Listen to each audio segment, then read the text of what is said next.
kalau berkumpul, apa yang mereka ceritakan? Cerita Nabi Muhammad SAW. Sayyidina Abdullah bin Umar, jika tidak ada lagi kawan bercerita, maka dia naik kudanya. Kadang-kadang onta ini lebih gampang. Jadi onta dan keledai itu kayak city car. Cuma onta ini lebih bisa jalan jauh, kayak Alphard. Nggak bisa ya. Kalau yang jalan jauh tuh mobil-mobil sport. Nah, berarti dalam kota dia pakai keledai. Supaya apa? Gampang dikendalikan. Nanti sampai di satu batu, dulu Nabi pernah berdiri di situ, dia diberi sejenak mengenang Nabi Muhammad, lalu dia meneteskan air mata. Nanti sampai lagi ada di suatu lembah, Nabi SAW pernah dulu memanggil pohon, maka dia pun seakan-akan melihat ke pohon itu, lalu dia menatapnya dan menangis lagi. Sayyidina Jabir demikian, Abdullah bin Zubair demikian. Ada lagi yang lebih unik, Sayyidina Abu Hurairah. Setiap kali makan enak. Abu Hurairah ini terkenang, dia hanya makan enak bersama Rasulullah SAW. Kalau kayak santri sekarang tahu tempe. Kalau zaman itu mungkin apalah, kurma yang gak berkualitas, gandum kasar. Tiba-tiba Sayyidina Abu Hurairah yang sudah mapan, Rasulullah sudah wafat, diundang oleh murid-muridnya, orang kampungnya, kemudian disajikan makanan paling enak. Dia nggak bilang, perbaikan gizi nih, enggak. Kalau santri-santri kan ngomong begitu, perbaikan gizi nih, enggak. Sayyidina Abu Hurairah mengatakan, karena dia ingat, saya hanya makan enak bersama Rasulullah SAW. Kalau Nabi tidak ajak makan, kami tidaklah makan. Maka orang Syiah benci sekali dengan Abu Hurairah, dianggap tukang makan. Terserah mereka itu. Sayyidina Abu Hurairah melihat makanan enak, yang dilihat wajah Nabi SAW.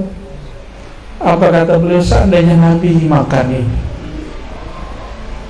tapi wallahi ma'akala habibi, kekasihku Muhammad SAW tidak pernah makan makanan seenak. Teringat selalu Rasulullah SAW. Maka sahabat Nabi gak perlu buat maulid, karena hari-hari dia bermaulid. Mau minum, ingat Nabi SAW.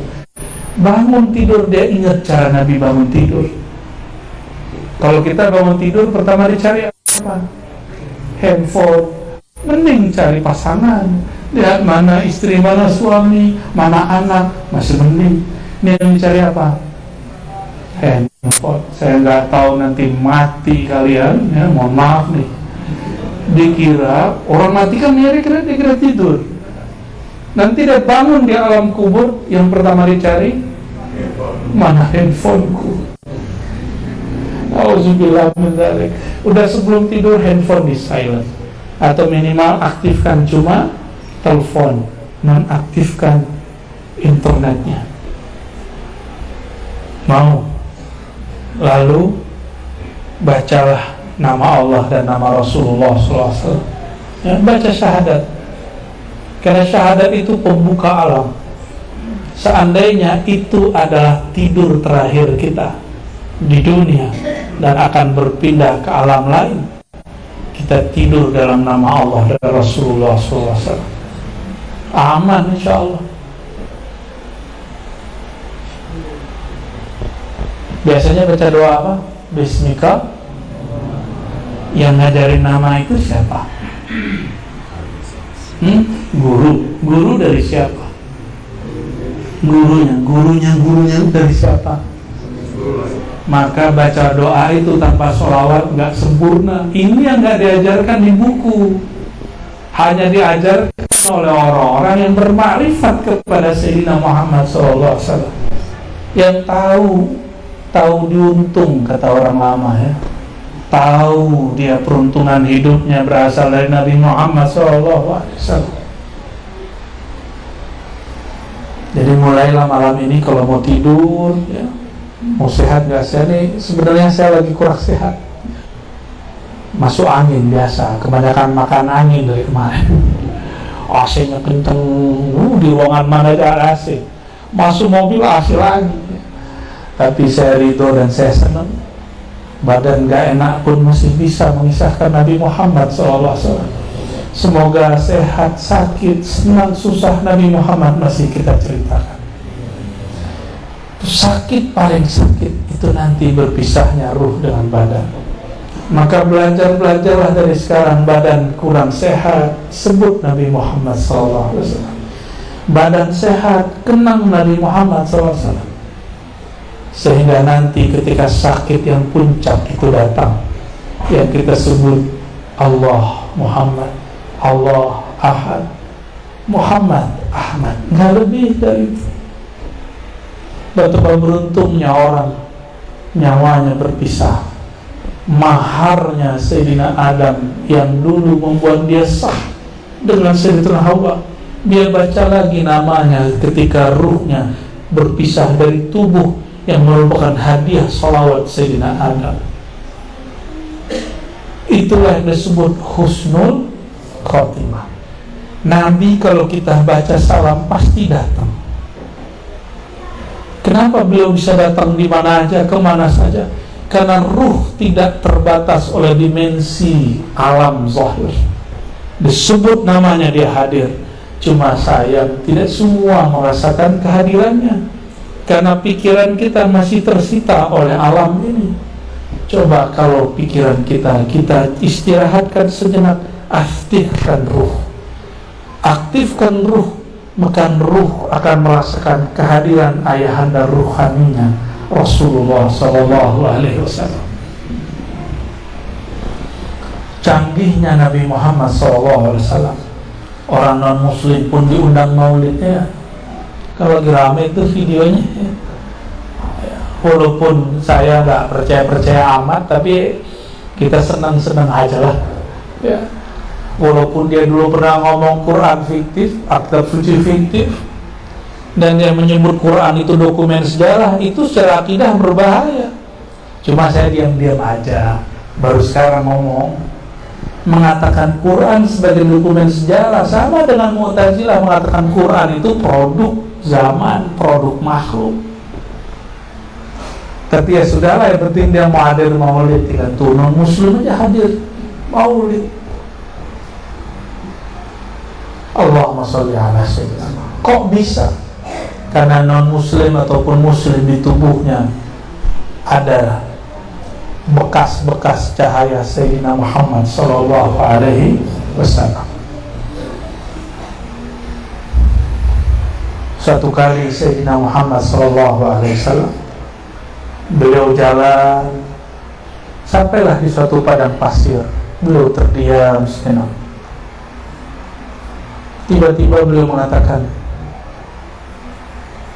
sungguh aku mencium bau darah cucuku Husain. Ini hadis riwayat Imam Ahmad. Ini bukan hadis Syiah, ini hadis ahlus sunnah. Sayyidina Husain masih hidup, masih kecil, tapi Nabi diperjalankan rohaninya memandang masa depan, dan daerahnya masih jauh. Itu wilayah tempat Sayyidina Husain nanti wafat, itu daerah Karbala. Sedangkan Nabi hanya melewati, mendekatinya, dan beliau mengatakan, aku mencium bau segar darah cucuku Husain. Sayyidina Al-Husain, meskipun dia jadi martir, dia ditipu oleh orang-orang yang datang dari Kufah, politisi. Apa kata politisi? Yazid bin Muawiyah baru naik jadi khalifah. Kata mereka, hei Husain, kalau bukan engkau siapa lagi? Kalau bukan engkau yang akan meluruskan, mengalahkan Yazid, siapa lagi?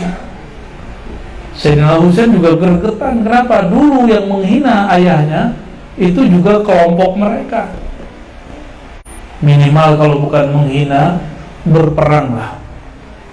karena keluarga mereka kemudian mengharuskan melaknat Sayyidina Ali di khutbah di masa Yazid itulah.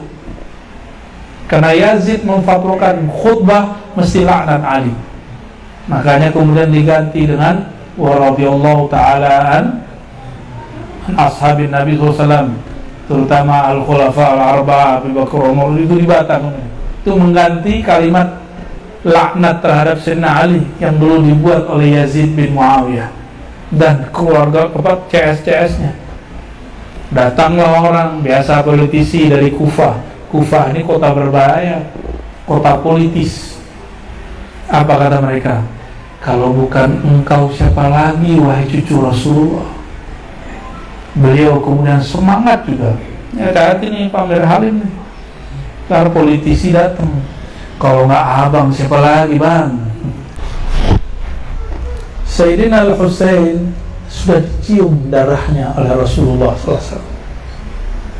Ini salah satu mukjizat Nabi Muhammad SAW. Saya nggak mau cerita tentang wafatnya beliau, tapi sedang ingin bercerita bahwa Nabi SAW kemanapun beliau pergi, itu tempat dengan izin Allah akan membuat beliau mengenal bahwa dia menjadi tempat darahnya siapa.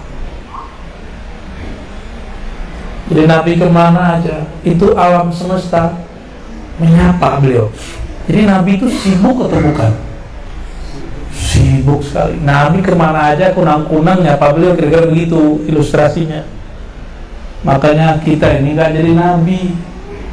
Coba antum jadi Nabi, lewat di kuburan, itu yang dikubur nyamal semua, mas, pak, bantu kami, doain kami, fatihain kami, doa semua. Jadi wali aja, antum akan begitu. Jadi wali yang level tinggi, bukan wali murid. Wali murid mah gampang ya. Gak mudah menjadi sosok Nabi Muhammad SAW. Hewan-hewan ngadu, pohon-pohon ngadu, pohon nangis. Tangisnya didengar oleh semua orang di dalam masjid. Yang ditangisi pohon, dia merindui sentuhan Rasulullah SAW. Betapa kerasnya kolbu kita ini, enggak tersentuh-sentuh Rasulullah SAW. Nabi Muhammad SAW masuk ke pemukiman orang-orang Arab Badui. Itu ada ibu-ibu bawa anak kecil. Kata si ibu, wahai Rasulullah, ini anakku kesurupan 3 kali sehari, tolong wahai Rasulullah. Nabi cuma tepuk-tepuk dong dadanya, ngomong, nggak pakai baca ayat-ayat, norak kata beliau. Tapi kalau kita kan nggak sanggup, maka kita perlu ayat, kita perlu sholawat. Tapi Nabi mah enggak. Nabi cuma ini, ya aduh Allah ya. Begini doang nih pengakuan ini, ya aduh Allah, setan, jin, musuh Allah, ini hamba Allah, keluar kamu, keluar langsung sembuh, gak pernah lagi diganggu. Kalau sama kita habis diruqyah kita pergi ngamuk lagi.